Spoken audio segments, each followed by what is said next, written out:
Urinary incontinence is no fun, but is there now an office-based procedure where you can go from wearing pads to dry in a 5-minute office session? Stick around and find out.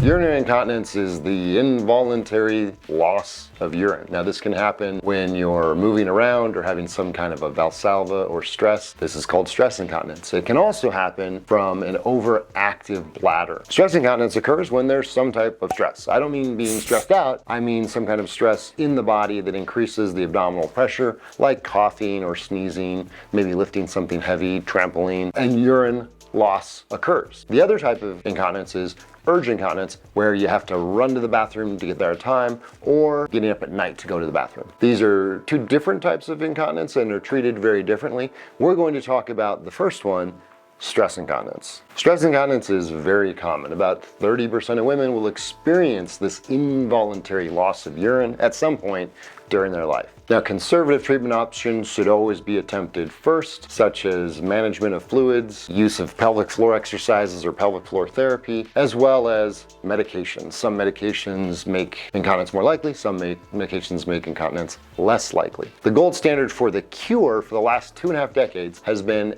an incontinence sling, which is a small piece of mesh that goes underneath the urethra and forms a hammock and prevents excessive mobility of the urethra. The sling restores some of the strength around the urethra, as stress incontinence is essentially caused by weakness of the connective tissue, leading to hypermobility of the urethra. Now, you may have heard of vaginal prolapse mesh or the bad mesh.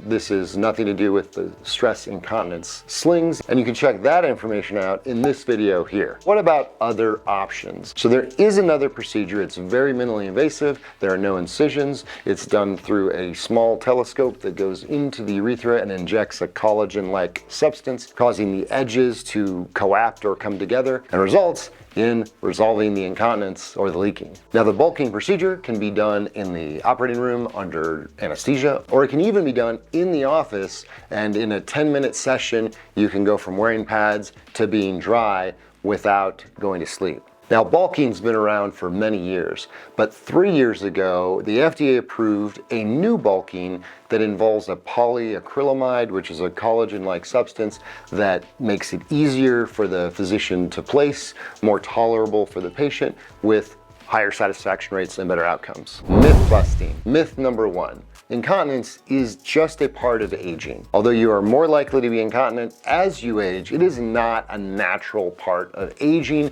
It represents a disease process, and there are many simple treatments, as we discussed. Myth number 2. There's nothing you can do about incontinence, so you may as well just wear a pad. Well, the pad garment industry is a several $100 million a year industry, and they're counting on you doing nothing. But you should know that there are many safe and effective treatments, including a mesh incontinence sling, which leads us to the third myth. You can only treat incontinence with a mesh sling. So this is not true. I would say that mesh incontinence slings are the gold standard. They have the highest success rate in a head-to-head study with bulking. They are superior. They have better outcomes, although they have more complications. Complication rates are low, and it basically comes down to, do you want the least invasive option that gets you really good success rates? Then you'd lean towards bulking, or do you want the more definitive treatment? Then you'd lean towards doing a mesh sling. So urethral bulking is an effective minimally invasive treatment. It is a newer treatment, and many providers aren't necessarily going to know about it. So make sure you do your research and find a GYN specialist, a urogynecologist, or a urologist that can discuss all of the various treatment options and give you the best possible outcome. Whoa, don't sign off yet. Make sure you hit that subscribe button, and we'll see you next time.